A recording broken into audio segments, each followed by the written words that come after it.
बिस्मिल्लाहिर्रहमानिर्रहीम। अस्सलाम वालेकुम स्टूडेंट। तो आज का हमारा लेक्चर नंबर 11 है और हम पढ़ने वाले हैं यील्ड और उसके types, theoretical yield and actual yield और उसके बाद परसेंटेज यील्ड। तो इंशाल्लाह इस चैप्टर को खत्म करने के बाद हम सेकेंड ईयर के केमिस्ट्री फर्स्ट चैप्टर पर जाएंगे, S and P blocks element की तरफ। ठीक है, तो चलो चलते हैं और लेक्चर को शुरू करते हैं। अब यहां पर लिखा हुआ है यील्ड। देखो, जब दो रिएक्टेंट आपस में मिलते हैं और हमारे पास एक केमिकल रिएक्शन होता है और प्रोडक्ट बनता है, तो उस प्रोडक्ट को, उस न्यू प्रोडक्ट को हम क्या कहते हैं? हम यील्ड कहते हैं। ठीक है, तो यहाँ पर डेफिनेशन लिखा हुआ है कि वो अमाउंट ऑफ प्रोडक्ट जो कि ऑब्टेन हो जाए एक केमिकल रिएक्शन में, तो हम उसको क्या कहते हैं? यील्ड कहते हैं। ठीक है, किस तरह? यहाँ पर एग्जांपल में लिखा हुआ है कि अगर रिएक्टेंट आपस में मिलते हैं और एक न्यू प्रोडक्ट बनाते हैं, तो उसको हम क्या कहते हैं? यील्ड का नाम देते हैं। थोड़ा सा मैं इस वीडियो को चेक करूं। हाँ, लगे हुए। ठीक है, तो जो केमिकल रिएक्शन में हम जिस प्रोडक्ट को ऑब्टेन करें, जब रिएक्टेंट आपस में मिलते हैं, तो उस प्रोडक्ट को, उस न्यू प्रोडक्ट को हम क्या कहते हैं? यील्ड का नाम जो है देते हैं। ठीक है, तो यील्ड के हमारे पास टाइप है थ्योरेटिकल यील्ड एंड उसके बाद एक्चुअल, प्रैक्टिकल और एक्सपेरिमेंटल यील्ड। ठीक है, तो अब ये थ्योरेटिकल यील्ड क्या है? देखो, जब हम कैलकुलेशन करें और कैलकुलेशन के जरिए से हमें वो यील्ड ऑब्टेन हो, तो उसको हम क्या कहते हैं? थ्योरेटिकल यील्ड कहते हैं। लेकिन अगर हम एक्सपेरिमेंट करें और एक्सपेरिमेंट के जरिए से उस प्रोडक्ट को ऑब्टेन करें, तो उसको हम क्या कहते हैं? एक्सपेरिमेंटल यील्ड कहते हैं। अब थ्योरेटिकल यील्ड किस तरह? यहां पर अगर देखा जाए, वहां पर एग्जाम्पल में उसने मैग्नीशियम ऑक्साइड दिया हुआ है, इस वजह से मैं यहाँ पर एग्जाम्पल को जो है मैग्नीशियम ऑक्साइड के लेता हूँ। ठीक है, तो जब हमारे पास ऑक्सीजन, मैग्नीशियम प्लस O2 मिलते हैं, तो ये क्या बनाते हैं? मैग्नीशियम ऑक्साइड बनाते हैं। ठीक है, और जब मैग्नीशियम प्लस ऑक्सीजन मिलते हैं, तो ये हमारे पास मैग्नीशियम ऑक्साइड बनाते हैं। अब इस मैग्नीशियम और इस फुल जो इक्वेशन है, इसको हम बैलेंस करते हैं। ठीक है, पहले इसको बैलेंस करते हैं। तो यहाँ पर अगर देखा जाए मैग्नीशियम 1 है, यहाँ पर भी 1 है, कोई मसला नहीं है। लेकिन यहाँ पर अगर देखा जाए, यहाँ पर ऑक्सीजन 2 है, लेकिन वहां पर तो 1 है, तो इसके साथ में क्या लिख लेता हूँ? इसके साथ में 2 लिख लेता हूँ। तो जब मैंने इसके साथ 2 लिख लिया, तो अब यहाँ पर मैग्नीशियम तो 2 हो गए, हालांकि यहाँ पर तो 1 है, तो इसके साथ भी मैं 2 लिख लेता हूँ। तो मैंने बताया कि जब हम थ्योरी इस्तेमाल करते हैं, कैलकुलेशन करते हैं और कैलकुलेशन के जरिए से हमारे पास जो प्रोडक्ट है वो ऑब्टेन होता है, तो उसको हम क्या कहते हैं? थ्योरेटिकल यील्ड कहते हैं ना। तो किस तरह? अगर देखा जाए तो मैग्नीशियम हमारे पास 24 ग्राम है, प्लस ऑक्सीजन हमारे पास 32 ग्राम है, और इसके साथ 2 जो है मल्टीप्लाई होता है। तो ये जब हम प्लस करते हैं, तो इससे हमारे पास 80 ग्राम मिलता है, 80 ग्राम बनता है। मतलब क्या कि जब ये आपस में मिलते हैं, तो हमारे पास ये जो प्रोडक्ट ऑब्टेन होता है वो 80 ग्राम जो है मैग्नीशियम ऑक्साइड बनता है। तो ये अब हमने क्या कर लिया? हमने जो है कैलकुलेशन कर लिया और कैलकुलेशन के जरिए से हमने इसका जो है मास मालूम किया, तो इसको हम क्या कहते हैं? थ्योरेटिकल यील्ड कहते हैं। अब डिफिनेशन की तरफ चलते हैं और इसे इसका डिफिनेशन देखते हैं। तो यहाँ पर लिखा हुआ है कि वो अमाउंट ऑफ प्रोडक्ट, थोड़ा तेज तो नहीं बोल रहा हूँ, sorry, the amount of product obtain, जो हासिल हो from calculated balance chemical equation के जरिए से, बैलेंस केमिकल इक्वेशन से जो हमें वो ऑब्टेन हो। ठीक है, तो उसको हम क्या कहते हैं? थ्योरेटिकल यील्ड कहते हैं। लेकिन अगर मैं इस तरह बोलूं कि हमने इस तरह जो है एक टेस्ट ट्यूब लिया हुआ है, ठीक है, और उसमें हमारे पास एक जो है एक चीज रखा हुआ है यहाँ पर। अब इसको जो है दूसरा इसमें मिलाते हैं, इसको हीट करते हैं, और इससे हमारे पास जो दूसरा प्रोडक्ट ऑब्टेन होता है एक प्रैक्टिकल या एक्सपेरिमेंट के तरीके से, तो उस यील्ड को, उस प्रोडक्ट को हम क्या कहते हैं? एक्सपेरिमेंटल, एक्चुअल एक्चुअल, ठीक है, एक्चुअल, प्रैक्टिकल और एक्सपेरिमेंटल यील्ड का नाम जो है देते हैं, ठीक है। तो चलो चलते हैं और इसका भी डिफिनेशन देखते हैं। तो यहाँ पर लिखा हुआ है कि amount of product obtain experimental, जब हम एक्सपेरिमेंट करते हैं, अगर हम इस तरह एक्सपेरिमेंट करें कि H2O को प्लस O2 को लेते हैं और H2O को बनाते हैं किसी टेस्ट ट्यूब में, किसी भी चीज में, और हम एक्सपेरिमेंट के जरिए से उस H2O को जो है लेते हैं, ऑब्टेन करते हैं, तो हमने तो एक्सपेरिमेंट कर लिया। तो उस यील्ड को, उस प्रोडक्ट को हम क्या कहते हैं? एक्चुअल यील्ड, एक्सपेरिमेंटल और प्रैक्टिकल यील्ड। तो उम्मीद है कि ये आपको समझ में आ गया होगा। उसके बाद परसेंटेज यील्ड। देखो यहां पर अगर देखा जाए, जब भी हम थ्योरेटिकल यील्ड करते हैं तो हमारे पास जो प्रोडक्ट ऑब्टेन होता है, जब भी हम थ्योरेटिकल यील्ड को लेते हैं और हमारे पास जो प्रोडक्ट ऑब्टेन होता है वो हमारे पास 100% जो है 100% हमारे पास जो है निकलता है। लेकिन अगर एक्चुअल यील्ड करें तो एक्चुअल यील्ड में कुछ प्रॉब्लम की वजह से वो प्रोडक्ट हमारे पास 100% नहीं ऑब्टेन होता, इससे जो है हमारे पास कम ऑब्टेन होता है, फॉर एग्जांपल 95%। तो इस दोनों के दरमियान में हम जब कंपैरिजन करते हैं तो उसको हम क्या कहते हैं? परसेंटेज यील्ड कहते हैं, ठीक है। या हम ये भी कह सकते हैं कि वो यील्ड जो ऑब्टेन हो जाए बाय डिवाइडिंग एक्चुअल यील्ड। अगर यहाँ पर मैं इसका फार्मूला लिख लूं, इसको थोड़ा सा मिटाता हूं मैं यहाँ से, ठीक है।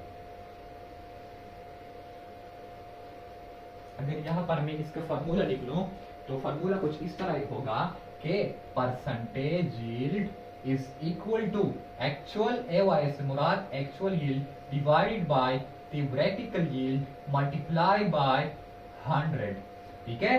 तो मैंने क्या बताया आपको कि हमारे पास थ्योरेटिकल यील्ड में जो प्रोडक्ट ऑब्टेन होता है वो तो 100% होता है, क्योंकि यहाँ पर तो हम कैलकुलेशन करते हैं। लेकिन एक्चुअल यील्ड जो होता है वो हमारे पास कम होता है। अब इस दोनों के दरमियान जब हम कंपैरिजन करें और उसका परसेंटेज मालूम करें कि कितने परसेंट उस थ्योरेटिकल यील्ड से ये एक्चुअल यील्ड कम है, तो उसको हम क्या कहते हैं? परसेंटेज यील्ड का नाम देते हैं। या हम ये भी कह सकते हैं कि जब हम उस एक्चुअल यील्ड को डिवाइड करें किस पर? उस थ्योरेटिकल यील्ड पर, और मल्टीप्लाई करें 100 के साथ, तो इसको हम क्या कहते हैं? परसेंटेज यील्ड का नाम जो है देते हैं। तो उम्मीद है कि ये आपको समझ में आ गया होगा, ठीक है। यहाँ पर मैंने मैथमेटिकली लिखा हुआ है, यहाँ पर जगह कम है, इस वजह से वहां पर मैंने लिख दिया, ठीक है। तो एक सवाल है कि वाई एक्चुअल यील्ड, जो एक्चुअल यील्ड है वो थ्योरेटिकल यील्ड से कम होता है, मतलब थ्योरेटिकल यील्ड ज्यादा होता है किससे? एक्चुअल यील्ड से। तो ये क्यों होता है? यहाँ पर कुछ जो है हमने लिखा हुआ है। तो ये रिवर्सिबल रिएक्शन की वजह से होता है। फॉर एग्जाम्पल, अगर मैं यहाँ पर एग्जाम्पल दे दूं, इसको मिटा रहा हूं, ठीक है। अगर स्क्रीनशॉट नहीं लिया हुआ तो स्क्रीनशॉट ले लो समझने के लिए। जब आप इसको वापस पढ़े, इस पर नोट्स बनाए, तो आपको ये खुद ब खुद आए, ठीक है। तो यहाँ पर लिखा हुआ है कि रिवर्सिबल रिएक्शन, जब हम कोई रिएक्शन करते हैं N2 plus I2 H2 NH3, ठीक है। तो हमारे पास इस अमोनिया बनता है। जब हम एक रिएक्शन करते हैं और इसको रिवर्सिबल बनाते हैं, तो जब ये प्रोडक्ट से ये फिर से रिएक्टेंट बनता है। फॉर एग्जांपल, अगर हम इस बीकर में एक रिएक्शन कर रहे हैं और हमारे पास जो है इस बीकर में वाटर है, ठीक है, इस वक्त इसमें वाटर है। अब इसको हम हीट देते हैं और ये हीट के जरिए से जो है पेपर में कन्वर्ट होता है और इसको हमने क्लोज करा हुआ है। तो जब ये यहाँ पर जो है फिर से तब्दील हो जाता है प्रोडक्ट से रिएक्टेंट में, तो इस साइड पर, इस ढक्कन पर कुछ जो है हमारे पास वो चीजें रह जाती है। तो इसकी वजह से जो है एक्चुअल यील्ड जो है वो कम है, किससे? थ्योरेटिकल यील्ड से। क्यों? क्योंकि रिवर्सिबल रिएक्शन जो है होता है, और रिवर्सिबल रिएक्शंस है, थोड़े से प्रोडक्ट यहाँ पर रह जाते हैं और ज्यादातर यहाँ पर कन्वर्ट हो जाते हैं। तो इस वजह से जो है एक्चुअल यील्ड कम होता है। उसके बाद साइड रिएक्शन होता है। अगर साइड रिएक्शन देखा जाए, अगर हम एक्सपेरिमेंट कर रहे हैं, कार्बन को और ऑक्सीजन को मिला रहे हैं, ठीक है, कार्बन को और ऑक्सीजन को मिला रहे हैं और कार्बन डाइऑक्साइड प्रोड्यूस कर रहे हैं। अब इसी वक्त अगर इस कार्बन को लिमिटेड ऑक्सीजन मिल जाए तो ये हमारे पास क्या बन जाएगा? कार्बन ऑक्साइड बन जाएगा। अब ये हमारे पास क्या बन गया? एक साइड रिएक्शन या साइड प्रोडक्ट हो गया, साइड रिएक्शन हो गया और साइड प्रोडक्ट हमारे पास ऑब्टेन हो गया, ठीक है। तो इसकी वजह से जो है इसका जो है कंसंट्रेशन है वो कम हो जाता है। इम्प्यूरिटी की वजह से भी होता है। जब हम उस प्रोडक्ट को जब हासिल करते हैं और उसको रिकवर करते हैं, एक चीज से दूसरी चीज में जब हम डालते हैं तो उस चीज में उसका थोड़ा सा कंसंट्रेशन रह जाता है, तो रिकवरी ऑफ प्रोडक्ट की वजह से जो है वो भी एक्चुअली कम हो जाता है। अनस्किल्ड पर्सन की वजह से जो है वो भी हो सकता है कि अगर किसी पर्सन को मालूम ना हो कि एक्सपेरिमेंट किस तरह होता है, तो उसके जरिए से जो है एक्चुअली कम हो जाता है। किससे? थ्योरेटिकल यील्ड से। तो उम्मीद है कि ये आपको समझ में आ गया होगा। उसके बाद एग्जाम्पल 1.14 है, इसकी तरफ चलते हैं। यहाँ पर लिखा हुआ है कि when 1.92 gram of magnesium was treated in excess of O2 calculated theoretical yield of magnesium oxide। यहाँ पर पहले हम क्या करते हैं, इसका इक्वेशन लिखते हैं। जब मैग्नीशियम प्लस ऑक्सीजन आपस में मिलते हैं तो ये हमारे पास मैग्नीशियम ऑक्साइड बनाते हैं, ठीक है। तो ये हमारे पास मैग्नीशियम ऑक्साइड बनाते हैं। अब वो क्या चाहता है कि कैलकुलेट करे किस चीज को, theoretical yield of magnesium oxide का, थ्योरेटिकल यील्ड मैग्नीशियम ऑक्साइड का मालूम करे। तो सॉल्यूशन कुछ इस तरह है। देखो मैंने इससे पिछले लेक्चरों में कहा था कि जब भी आपको किसी चीज का ग्राम दिया जाए तो पहले उस ग्राम को जो है मोल में कन्वर्ट करे, ठीक है। अगर आपने पिछले लेक्चर नहीं देखे हुए तो उसे जरूर जो है अटेंड करें और उसके बाद यहाँ पर है, ठीक है। तो कि हम क्या करते हैं, फॉर्मूला कुछ इस तरह लिखते हैं कि number of mole is equal to mass in gram, उसमें कितना दिया गया है 1.92 दिया गया है और मैग्नीशियम हमारे पास है 24 और हमारे पास इनके जो मोल आते हैं तो कुछ इस तरह है 0.08 मोल हमारे पास जो है आता है, 0.08 मोल। अब ये किसके मोल आ गए, मैग्नीशियम के। और वो हमसे क्या चाहता है कि मैग्नीशियम ऑक्साइड का थ्योरेटिकल यील्ड मालूम करें। अब हम फिर से क्या करते हैं, इसको लेते हैं और इसको लेते हैं। तो जब 2 मोल मैग्नीशियम रिएक्ट करता है तो बनाता है क्या, 2 मोल मैग्नीशियम ऑक्साइड बनाता है। तो जब ये 0.08 मोल जो है रिएक्ट करता है तो सिमिलरली 0.08 मैग्नीशियम ऑक्साइड ही बनाएगा, ठीक है। तो जब ये 0.08 मोल मैग्नीशियम रिएक्ट करता है तो ये बनाता है 0.08 मोल मैग्नीशियम ऑक्साइड, ठीक है। तो हमारे पास जो मोल आ गए मैग्नीशियम ऑक्साइड के वो हमारे पास 0.08 मोल है, ठीक है। तो फिर क्या करते हैं, फिर से एक फार्मूला लिखते हैं जो यहाँ पर मैंने लिखा हुआ है कि number of mole is equal to mass in gram divided by molar mass. अब यहाँ से इन मोलर मास से मुराद, ठीक है, बताता हूँ, जब हल करूँ तो बताता हूँ। तो क्या करते हैं, इसको आपस में मिलाते हैं।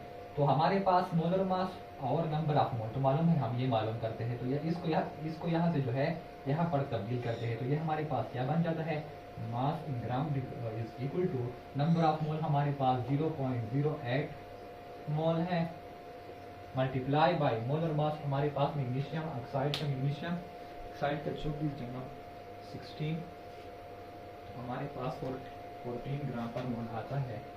तो यह हमारे पास 14 ग्राम पर मोल आता है। और जब हम इसको करते हैं तो इनसे हमारे पास जो वैल्यू आती है वो है 3.2 ग्राम।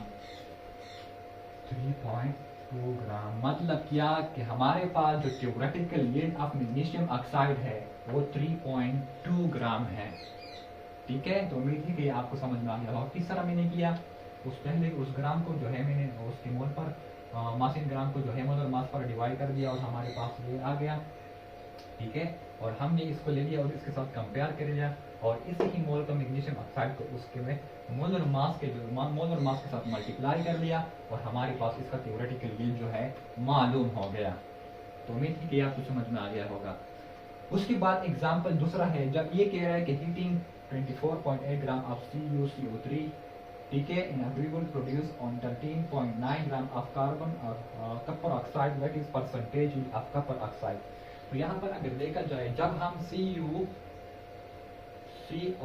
को हीट करें तो ये हमारे पास Kapoor oxide plus carbon dioxide जो है बनाता है। तो अब हम क्या करते हैं, मैंने बताया था कि जब भी उसने ग्राम दिया गया है उसके पहले मोल में जो है हम कन्वर्ट करें। Number of mole is equal to, उसमें मास इन ग्राम कितना दिया गया है, 24.8 ग्राम डिवाइडेड बाय उसका मोलर मास कितना है।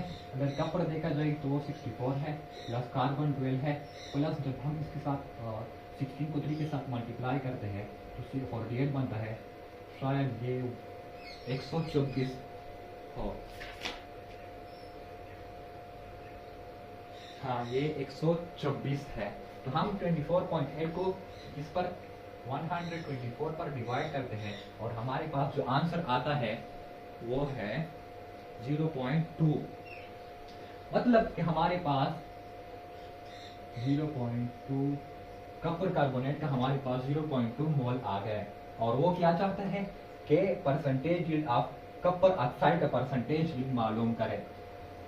तो आप इसको लेते हैं और उसके साथ कंपेयर करते हैं। तो जब ये 1 मोल कपर कार्बोनेट रिएक्ट करता है और 1 मोल कपर ऑक्साइड बनाता है, तो 0.2 मोल जब ये रिएक्ट करेगा तो सिमिलरली 0.2 मोल ही बनाएगा ना। तो अब हमारे पास कपर ऑक्साइड के जो है हमारे पास मोल मालूम हो गया, 0.2 मोल कपर ऑक्साइड का। ठीक है, तो अब हम क्या करते हैं, फिर से इस फॉर्मूले को लेते हैं। Number of mole is equal to mass in gram कितना दिया गया है, सॉरी वो तो चाहता है mass in gram divided by molar mass. तो इस फॉर्मूले को हम इस तरह लिख देते हैं, mass in gram divided by number of mole कितने हैं 0.2 मल्टीप्लाई बाय, इसका जल्दी जल्दी करते हैं कि टाइम बच जाए। ठीक है, मल्टीप्लाई बाय 80। तो इसके 0.2 को मल्टीप्लाई बाय 80 करते हैं तो ये हमारे पास 12.6 ग्राम आ जाता है। अब फिर से क्या करते हैं, एक फार्मूले को लिख लेते हैं जो हमारे पास है, percentage is equal to actual yield divided by theoretical yield multiply by 100। तो आप सोच रहे होंगे कि इसने इस ग्राम को मोल में कन्वर्ट कर लिया, लेकिन इसने इसको छोड़ दिया। मैंने इसको इस वजह से छोड़ दिया क्योंकि ये हमारे पास क्या है, ये हमारे पास एक्चुअल यील्ड है, इस वजह से मैंने छोड़ दिया और मैं थ्योरेटिकल यील्ड को मालूम कर लिया। ठीक है, हम क्या करते हैं, उसको 13.9 को मल्टीप्लाई करते हैं इस पर और मल्टीप्लाई करते हैं 100 के साथ, तो हमारे पास percentage yield of copper oxide मालूम हो जाएगा। जब भी एग्जाम्पल में उसने पहला ग्राम दिया गया है तो उसको जो है उसके मोलर मास पर डिवाइड करे उसका मोल मालूम करे। लेकिन अगर उसने इस तरह सेकेंड दिया गया है तो ये एक्चुअल यील्ड है। ठीक है, तो ये एक्चुअल यील्ड है, इसे ना छेड़े, उसके बाद उसको हल करें और इंजॉय करें। तो इंशाल्लाह मिलते हैं नेक्स्ट लेक्चर में, वो भी सेकेंड ईयर का फर्स्ट चैप्टर केमिस्ट्री का। ठीक है, तो शुक्रिया, अल्लाह हाफिज।